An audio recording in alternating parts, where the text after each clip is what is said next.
save some children. Oh, what our love could do. Olima, will you honor me by being my wife for the rest of my life?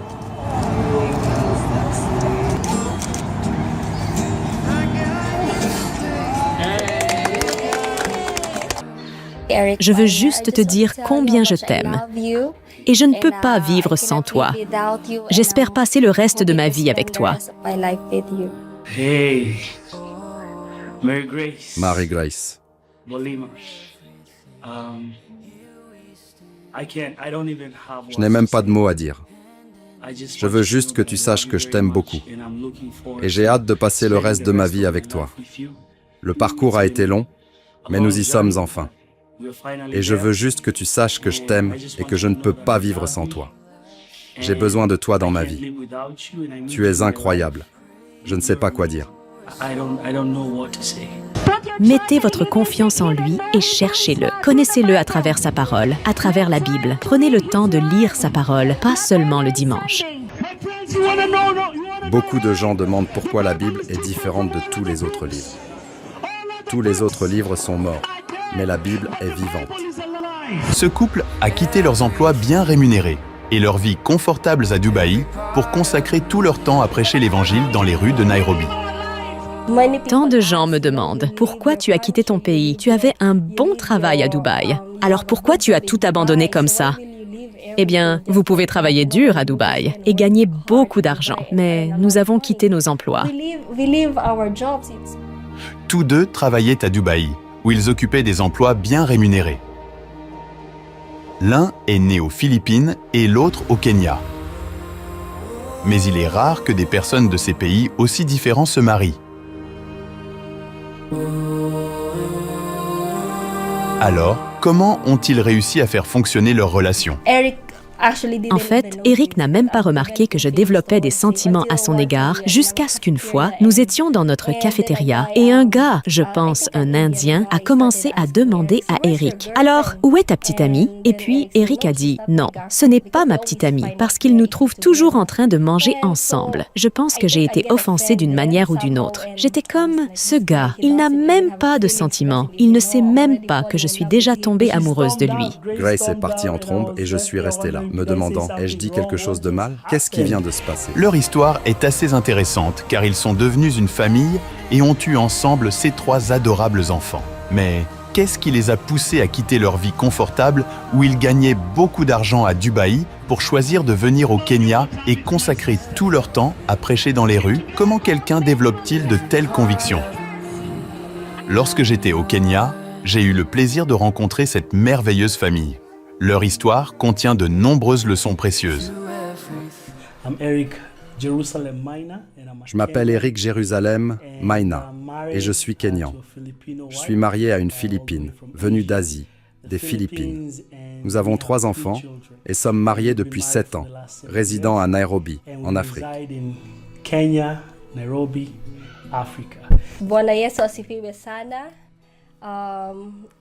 Je m'appelle Grace Maina Jérusalem. Je suis philippine, née aux Philippines, et maintenant je suis au Kenya, mariée à un Kenyan. Mon mari et moi nous sommes rencontrés à Dubaï en 2014. Nous y travaillions.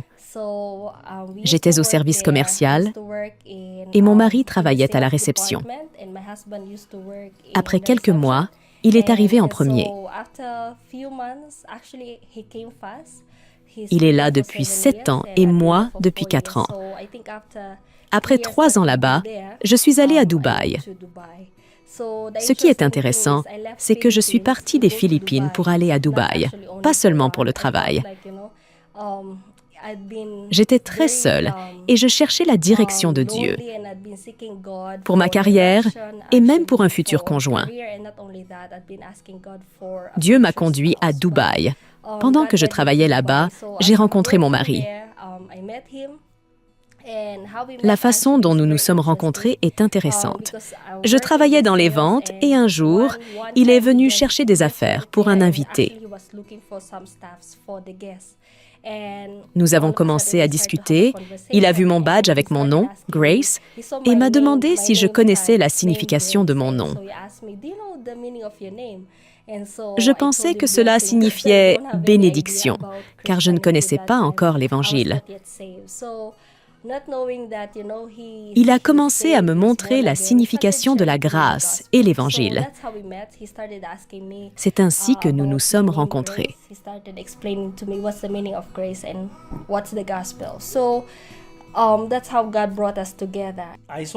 J'ai vu une opportunité de partager l'Évangile, alors je l'ai partagé avec Grace, qui est maintenant ma femme. Je suis parti et c'était tout. That seed, and so I didn't see her for quite some time because I was moved to a different property, and then Plus tard, nous nous sommes croisés dans le hall de l'hôtel et elle ne se sentait pas bien. Je lui ai proposé de la conduire à la clinique pour se faire soigner. Et c'est ainsi que nous avons commencé à nous voir à la cafétéria, parlant simplement de la vie. Mes intentions étaient de simplement la faire venir à Christ. Vous savez, c'était tout le but des conversations que nous avions. Et je ne savais pas qu'elle traversait beaucoup de choses à ce moment-là. À l'époque, j'étais en couple avec un Français. Alors que j'essayais de sortir avec un Français, je me suis retrouvée à avoir à nouveau le cœur brisé. Quand j'ai quitté les Philippines pour aller à Dubaï, j'ai eu le cœur brisé. Et puis, cette fois encore, je ne sais pas si j'aurai à nouveau le cœur brisé. Il fut un temps où nous étions à la cafétéria et j'avais une conversation avec Eric sans savoir qu'il sera encore mon mari. Et alors, j'ai commencé à lui demander « Comment vas-tu savoir quand tu as enfin trouvé le bon ?» J'ai commencé à lui poser ces questions parce que je me souviens de chaque fois où nous aurions une conversation, j'étais tellement étonnée parce qu'il a tellement de sagesse. Il me partageait l'Évangile, il m'a expliqué la Bible. J'avais des questions sur l'homosexualité, sur les relations, et il a commencé à me parler. Alors je lui ai dit à ce moment-là, je lui ai demandé comment savoir quand vous avez enfin trouvé le bon, parce que j'étais vraiment désespérée et le cœur brisé, et je voulais vraiment trouver un conjoint, trouver celui qui me conviendrait. Et il a commencé à me dire, tu sais, tu vas savoir quand tu as enfin trouvé le bon, quand tu as la paix dans ton cœur. Et donc, à ce moment-là, le Français m'avait laissé. Et ne sachant pas que maintenant, Eric et moi, j'ai continué à le voir sans planification. Il fut un temps où il m'a dit, « Je vais ouvrir une étude biblique. Souhaitez-vous participer à l'étude biblique? » Parce qu'il a déjà commencé à me partager l'Écriture, la Bible à la cafétéria, parfois dans le bus ou dans notre logement. Et il m'a dit, « Pourquoi ne participes-tu pas à notre étude biblique ?» Et j'ai rejoint.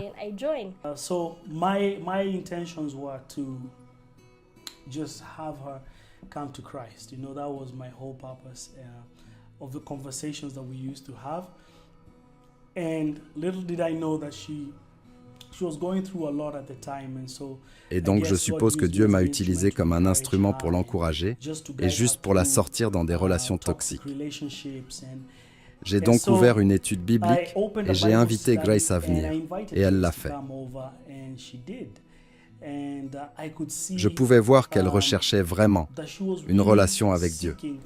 C'est juste qu'elle ne savait pas comment le trouver. Et en l'accueillant à l'étude biblique, en lui ouvrant les portes, cela lui a permis d'en apprendre davantage sur Dieu.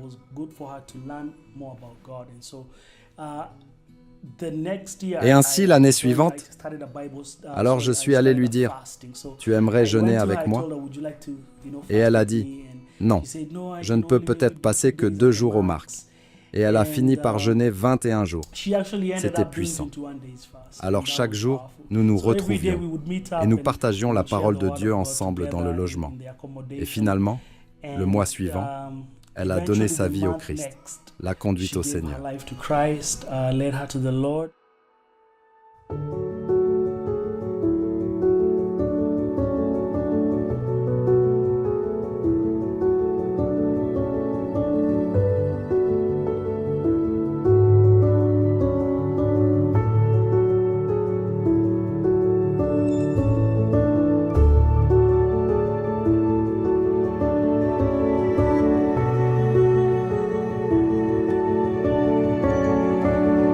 Cette fois, ils ont passé beaucoup de temps ensemble, ce qui s'est avéré très bénéfique.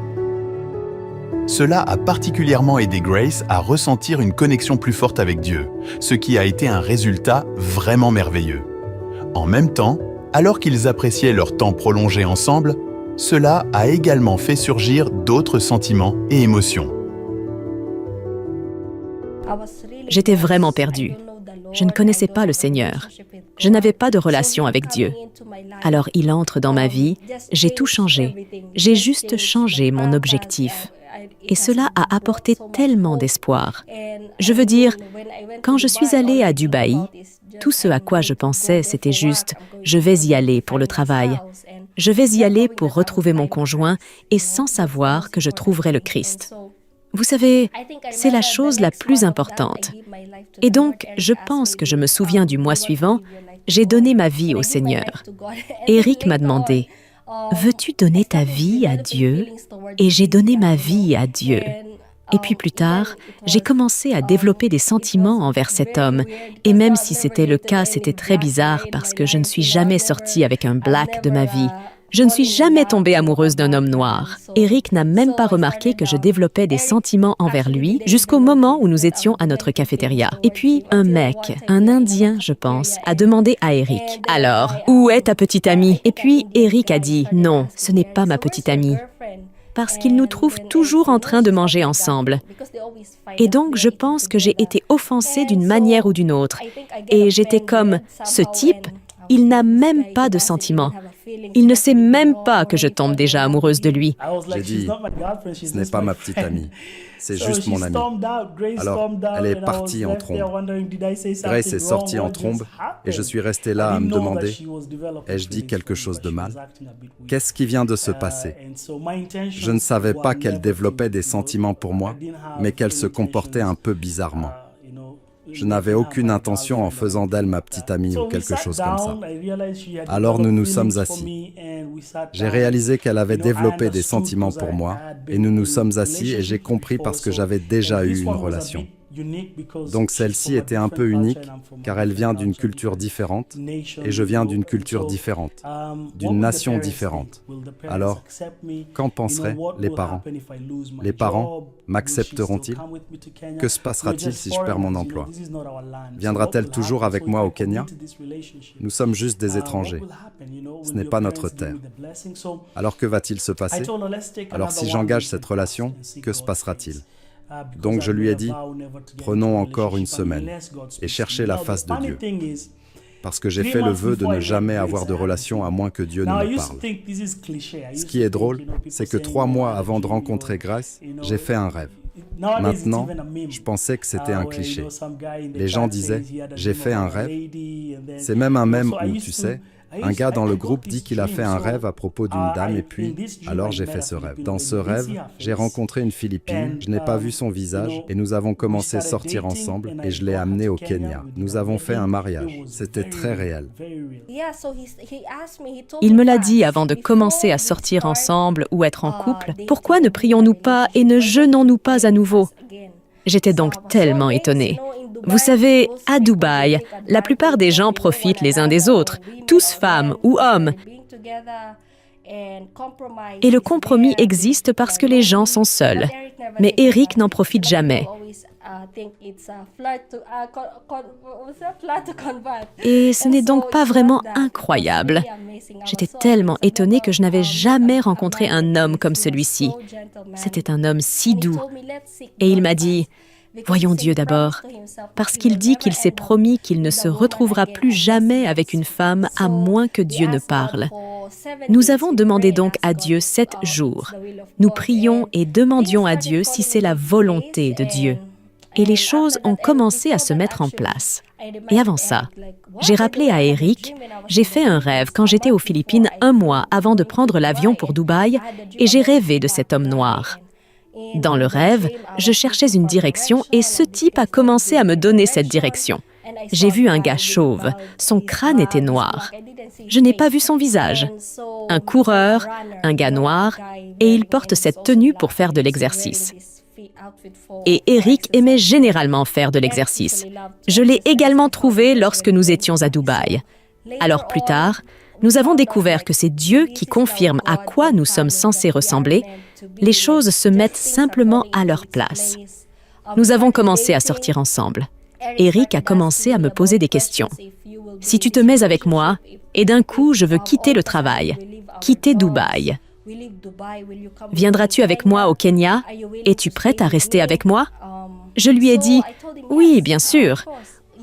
Les choses se sont mises en place parce que notre relation était vraiment enracinée dans la parole de Dieu. Il n'y avait donc aucun compromis. Tout ce que nous avons fait, nous avons simplement décidé de chercher Dieu en premier. Et donc les parents en ont entendu parler. En fait, nous ne l'avons même pas dit aux parents. Non, je l'ai déjà dit aux parents. Je leur ai demandé parce que ma femme était partie en vacances aux Philippines. Ensuite, j'ai eu le projet de la demander en mariage. Mais je me suis dit, si elle va aux Philippines, et puis ils parviennent à la convaincre du contraire, je me dépoussiérerai simplement les pieds et je m'en irai. Et c'est la fin de la relation. Au début, c'était difficile pour lui de prendre une décision parce que je viens d'Asie et il est africain. Et cette mentalité de la plupart des Asiatiques et des Africains, ils ne finissent pas vraiment par se marier. Il ne voulait donc pas prendre ce risque. Mais je lui ai donné ma parole. Et cette fois-là, de plus, j'étais déjà sauvée.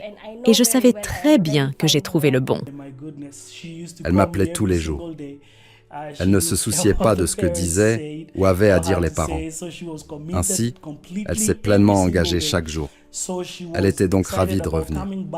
C'est alors que j'ai réalisé qu'elle était sérieuse. Alors je suis allé rassembler ses amis dans l'église et nous sommes allés dans un parc un jour et j'ai mis des pétales de rose dans le parc et j'ai donné des ballons. Elle faisait donc éclater des ballons en se dirigeant vers les pétales de rose. Il y avait donc une note dans chaque ballon, alors elle éclatait, elle lisait.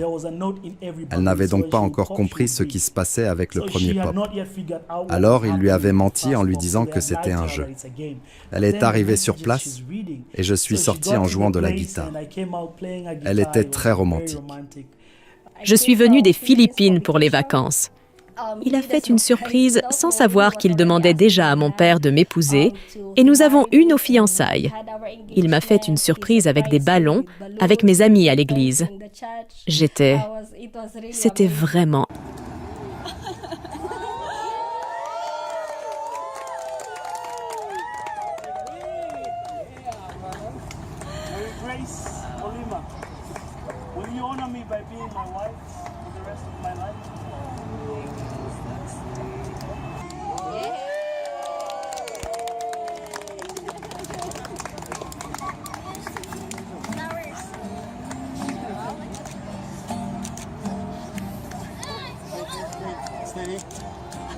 Steady.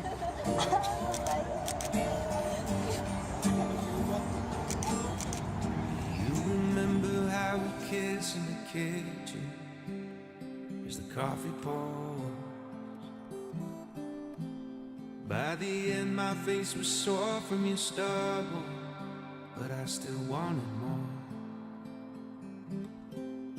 And all the miles that we spent in the air, where we're going, I don't care. I'm just so glad you were there that night in the restaurant. Because I got to say.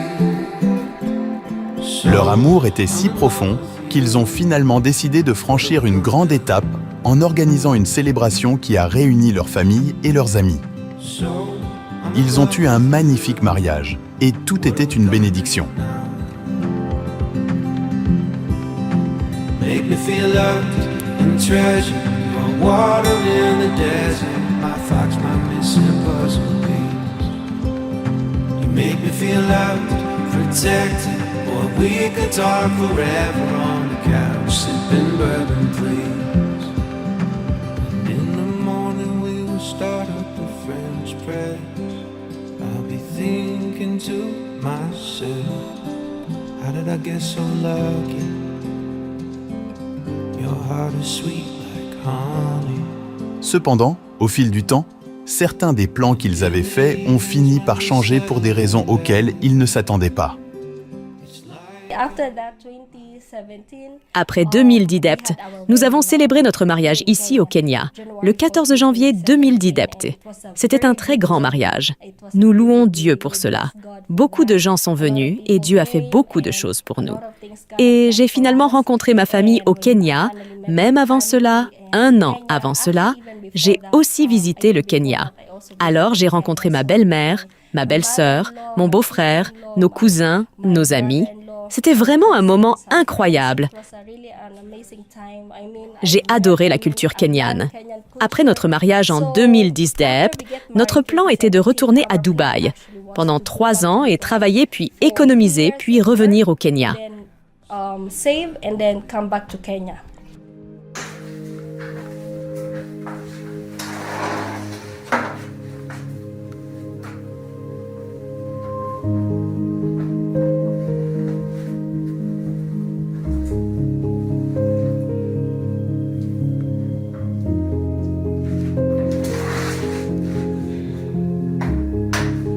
Leur foi était profonde et ils étaient engagés dans leur foi. Donc, ils suivaient toujours ce qu'ils croyaient être les directives de Dieu. Après avoir décidé de tout laisser derrière eux et de retourner au Kenya, ils se sont retrouvés confrontés à une vie remplie de divers défis. Nous devions obéir à la voix de Dieu. Nous avons quitté des emplois très bien rémunérés. C'était un très grand choix et toute une vie. Cette vie, les choix que vous faites sont très difficiles à faire parce que vous avez une femme enceinte et un bébé en route. Nous n'avions aucun revenu. Et puis le peu d'argent que nous avions économisé après notre arrivée au Kenya, ma femme s'est cassé la jambe. Donc tout cet argent est allé au traitement et à toutes ces choses. Et ainsi nous nous sommes retrouvés sans rien. Nous étions donc à genoux. Je me souviens même d'avoir été expulsé de la maison avec un bébé de 2 mois et une femme qui avait une jambe cassée. Et puis nous sommes retournés chez ma mère. Nous y sommes restés. J'ai même dû vendre mon terrain, ma propriété, pour qu'on puisse avoir quelque chose pour commencer. C'était donc très, très difficile. Mais vous savez, c'était une épreuve parce que Dieu nous avait appelés au ministère. Et donc, l'une des façons dont Dieu traite avec ses enfants, la façon dont il les fait mûrir, se fait par des épreuves. Le diable attaquait déjà notre ministère et donc il a attaqué ma jambe gauche. Je ne pouvais pas marcher. Je n'ai pas pu marcher ces 2 derniers mois. Je me souviens de l'époque où nous étions à l'hôpital et mon mari a dû me tenir la jambe et ma grossesse était très importante. Je n'ai pas accouché et c'était vraiment douloureux. Il ne pouvait pas me donner d'analgésique à cause de la grossesse. Nous étions vraiment en train de prier et de plaider auprès de Dieu parce qu'on ne comprenait pas ce qui s'était passé en 2 mois.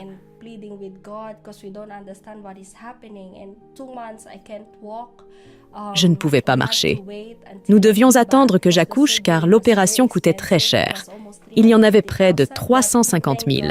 Mais nous remercions Dieu car les épreuves nous ont rendus forts dans le Seigneur. Cela a renforcé notre mariage et cela nous a aidés à continuer à accomplir la volonté de Dieu. Vous savez, parfois nous avons besoin d'être testés d'abord. Nous avons besoin d'être jugés. C'est ainsi que Dieu peut voir que nous continuerons à lui faire confiance. Plus tard, nous l'avons fait. Après que je me suis remis de ma jambe, nous avons continué le travail. Nous avons donc commencé à partager l'Évangile dans les matatus. Nous avons commencé à prêcher l'Évangile dans les quartiers du Kenya, dans les bus. On a pris notre gros haut-parleur, notre micro, pour prêcher, partager. Nous accompagnons nos enfants. Il y a même eu un moment, l'année dernière, où nous prêchions encore, même quand j'étais enceinte.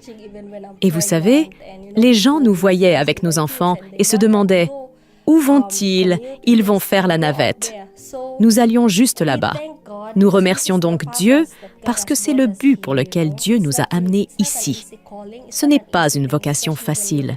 Ce n'est pas une chose facile, surtout quand on traverse beaucoup d'épreuves. Mais je pense que c'est à ce moment-là que Dieu a voulu voir notre obéissance. Il voulait que nous quittions nos emplois bien rémunérés. Il voulait que nous sortions de notre confort pour pouvoir aller prêcher l'Évangile. Tant de gens demandent « Tu as quitté ton pays. Vous avez un bon travail à Dubaï. Alors pourquoi tu abandonnes tout comme ça ?» Eh bien, vous pouvez travailler dur à Dubaï et gagner beaucoup d'argent. Nous avons quitté nos emplois. c'est parce que c'est plus précieux. C'est comme la perle, comme le trésor. Comme le dit la Bible, vous ne pouvez pas comparer cela à la richesse ou l'argent ou le succès que la carrière peut vous apporter. C'est donc ce que Dieu nous a donné. Et nous devons obéir à Dieu. Et c'est la seule façon pour nous de pouvoir réussir dans ce que nous faisons. Dieu nous avait donc aidés dans notre mariage. Maintenant, nous sommes dans nos 7 ans de mariage. Nous continuons toujours à partager l'Évangile, même avec notre petit bébé maintenant.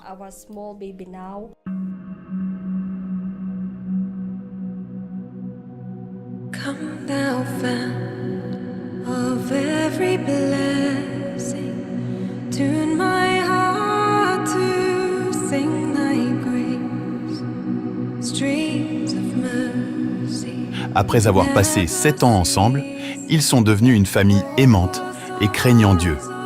Malgré de nombreuses difficultés, ils sont finalement entrés dans une période remplie de nombreuses bénédictions, y compris la joie d'avoir 3 beaux enfants. Ils n'ont pas interrompu leurs activités. Au contraire, ils ont continué à voyager et à diffuser la parole de Dieu chaque jour. Leur effort inspire de nombreuses personnes à se rapprocher de Dieu et à les soutenir dans leur cheminement spirituel. Ils sont devenus une source de bénédiction pour beaucoup. Maintenant, nous sommes au Kenya. Nous faisons l'œuvre du Seigneur. Nous sommes très passionnés par les âmes et par le fait de voir les gens venir au Christ. Je pense que tout ce qui est fait pour Christ durera. C'est la chose la plus importante. Et c'est pourquoi nous sommes appelés la famille de Jérusalem, parce que le Kenya est notre Jérusalem. C'est là que Dieu nous a dit de passer en premier. Et nous avons vu la main de Dieu. Cela n'a pas été facile, mais dans tout ce que Dieu nous a fait traverser, il a été notre réconfort, notre force, notre pourvoyeur. Nous remercions simplement Dieu pour tout. Pour que vous puissiez regarder toutes nos vidéos sur notre chaîne YouTube, La Famille de Jérusalem. Tu vas sur YouTube, tu tapes La Famille de Jérusalem, tu verras une photo de ma femme, de mes enfants et de moi-même. Tu verras aussi ce que nous faisons quand nous allons pour partager l'Évangile et encourager ceux qui sont mariés continuent de tenir le coup. Le mariage est une bénédiction de Dieu. Juste faites-le de la bonne façon. Vous savez, quand le mariage est fait à la manière de Dieu, il a 100% de chances de succès.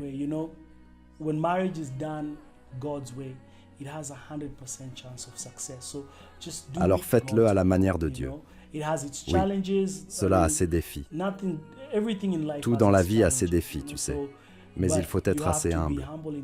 Il faut être suffisamment indulgent. Il faut sacrifier certaines choses. Vous devez, vous savez, réduire les attentes. Il faut communiquer. Soyez ouverts à une opinion différente. Le mariage est donc une belle chose. Alors oui, et nous remercions Dieu, nous sommes mariés depuis 7 ans. Nous avons tout vu. Et nous devenons encore plus forts en Christ et dans notre mariage. Ce que je conseillerais aux couples, c'est, vous savez, beaucoup de couples, surtout ceux qui font confiance pour un conjoint, il vaut mieux chercher Dieu et attendre. Oui, c'est chercher Dieu dans la prière et dans la parole. Alors je me souviens de notre fondation, moi et mon mari, notre fondation était la parole de Dieu. C'est la seule façon pour nous de rester forts dans notre mariage. Ce n'est pas un parcours facile. Beaucoup de gens divorcent et se séparent parce que maintenant le mari a du mal. Il n'y a pas de travail. Il y a tellement de conflits. Parce que peut-être vous venez de différentes cultures, vous êtes issus de 2 tribus différentes. Mais lorsque le fondement est Christ, le fondement est la parole de Dieu. Et vous êtes tous les deux, en cherchant Dieu dans la prière, vous êtes capables de traverser toutes les épreuves. C'est donc ce que je souhaitais conseiller à de nombreux couples. Vous êtes aux côtés de votre conjoint. Je me souviens quand j'ai eu un accident et je ne pouvais pas marcher. J'étais en couche adulte. Mon mari doit me mettre une couche adulte pour me porter aux toilettes. Je ne pouvais pas marcher. Il a dû me donner un bain et il a quand même dû changer la couche de mon bébé. Il a tout sacrifié pour moi. Aujourd'hui, nous faisons beaucoup d'évangélisation. J'ai implanté une église. Je suis pasteur maintenant. Et nous avons 3 beaux bébés. Nous y allons chaque semaine, 3 fois par semaine. Nous sommes là-bas dans le Matatu. Ma femme se lève et commence à prêcher l'Évangile. Nous alternons. Nous allons au jardin de Jivanji. Nous allons aux archives du Kenya. Nous prêchons l'Évangile. Nous faisons des rencontres individuelles et nous sommes toujours avec nos enfants. Alors allez sur notre chaîne YouTube. Nous avons besoin de votre aide. Si vous sentez que Dieu vous touche pour soutenir notre ministère, vous n'avez même pas besoin de nous donner de l'argent. Nous ne demandons pas d'argent. Nous demandons simplement des Bibles. Nous demandons des documents sur Jésus. Nous aimons généralement distribuer des tracts évangéliques. C'est un morceau de papier, comme un dépliant avec les informations à propos de Jésus, de l'Évangile qui y est écrit. Cela aidera donc vraiment le travail que nous faisons et imprimer des t-shirts sur Jésus et aussi faire un stand évangélique. Notre vision est d'avoir des stands évangéliques à chaque coin de rue de Nairobi. Donc si tu vas dans un coin, tu trouveras quelqu'un là-bas dans la cabine de l'Évangile, prêchant l'Évangile. Allez à l'autre bout du coin, vous trouverez quelqu'un. Partout des gens partageant l'Évangile et l'amour de Jésus-Christ. Voilà donc notre vision et c'est ce que nous voulons faire. Alors les gars, merci beaucoup d'avoir regardé. Et je remercie Afrimax pour l'opportunité de pouvoir partager notre histoire. J'espère que cette histoire vous a encouragé. Que Dieu vous bénisse. Prenez soin de vous.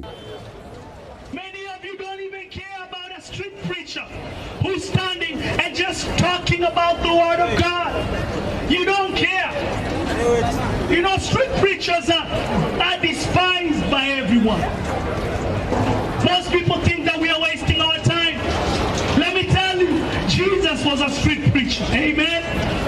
Hallelujah. It is the last days, my friends. You go to church on Sunday. You read your Bible on Sunday.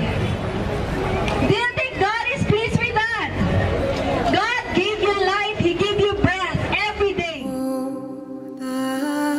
Leur histoire montre clairement que même lorsque les temps sont durs, rester fidèle à notre foi et partager l'amour peut apporter un bonheur profond et une satisfaction.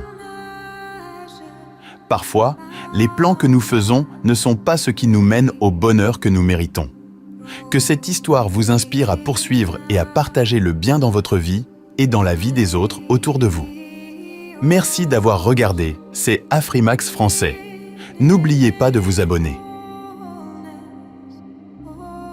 Oh God, will give us wisdom, knowledge and understanding, and the revelation of your word. Amen. Amen. Haya. Makofi, makofi, makofi, makofi. Hey!